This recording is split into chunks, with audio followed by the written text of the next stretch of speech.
সাপ্তাহিক ছুটির দিনে রাজধানীর বাজার এখনও ঊর্ধ্বমুখী। প্রতিটি সবজি 50 থেকে 100 টাকার মধ্যে। মাছের বাজারেও সব ধরনের মাছের দামই বাড়তি। বিক্রেতারা বলছেন মাছের সরবরাহ এখনও স্বাভাবিক নয়। এদিকে আগের তুলনায় কিছুটা কমেছে ডিম ও সোনালী মুরগির দাম।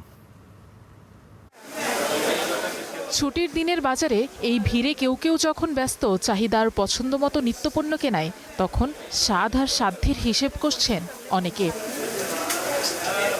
কেননা সব সবজির দামই 50 থেকে 100 টাকার মধ্যে। যদিও বিক্রেতাদের দাবি কিছুটা কমেছে সবজির দাম, এরপরও মধ্য আর নিম্নবিত্তের ক্রয় ক্ষমতার বাইরে বেশিরভাগ সবজি। যারা কর্তৃপক্ষ তারা যাচাই বাছাই করতে পারে যে আসলে কি হচ্ছে।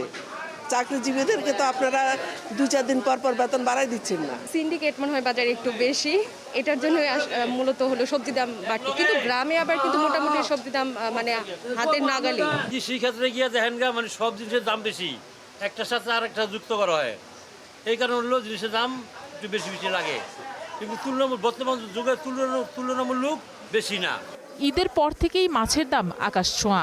রুই, পাঙাশ বিক্রি হচ্ছে 300 থেকে শুরু করে বিভিন্ন দামে। আর প্রতি কেজি চিংড়ি কিনতে গুনতে হচ্ছে 1000 টাকা। ছোট মাছ আকার ভেদে বিক্রি হচ্ছে 450 থেকে 600 টাকায়। এখানে এই বাজারটায় দাম একটু বেশি এবং কম্পারেটিভলি 100 টাকা 150 টাকা বেশি প্রত্যেকটা মাছের কেজিতে।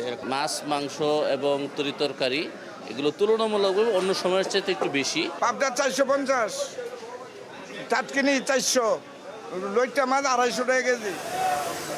তবে ডিমের বাজারে কিছুটা স্বস্তি ফিরেছে। এখন প্রতি ডজন ডিমের দাম 120 থেকে 125 টাকা। সোনালী মুরগি বিক্রি হচ্ছে 340 থেকে 360 টাকায়। ব্রয়লারের দাম 160 থেকে 180 টাকা কেজি। তবে দেশি মুরগির দাম বেশি।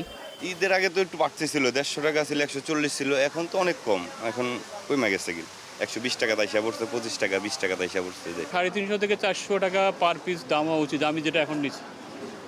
তা কিন্তু আজকে এরা নিল 450। বাজারে স্বস্তি ফেরাতে নজরদারি বাড়ানোর দাবি জানিয়েছেন ভোক্তারা। Afroza Lamia, star news, Dhaka.